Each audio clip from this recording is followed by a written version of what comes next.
కాలాతీతుడైన వాడెవరో వాడు మాత్రమే మనని కూడా కాలాతీతుణ్ణి చేసి మోక్షం ఇవ్వగలడు. ఇక కాలమునందు మళ్ళీ పుట్టవలసిన అవసరం, పెరగవలసిన అవసరం, తరగవలసిన అవసరం, నశించవలసిన అవసరం లేకుండా చెయ్యగలిగిన వాడు ఆయనొక్కడే.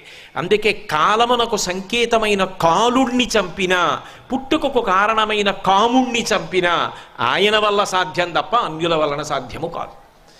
అందుకే వక్షస్థాడనమంత కస్య కఠినాపస్మార సంవర్ధనం బుభృత్పర్యటనం నమత్సురశిర కోటీర సంఘర్షణం కర్మేదం మృదులస్య తావక పదద్వంద్వస్య గౌరీపతే మచ్చేతో మణిపాదుకా విహరణం శంభో సదాంగీకురు అంటారు.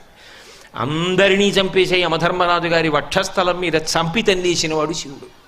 అందరిలో కామమును ప్రజ్వలింపచేసి జన్మకు కారణమైనటువంటి మన్మధుణ్ణి కంటిమంట చేత కాల్చేసినవాడు శివుడు.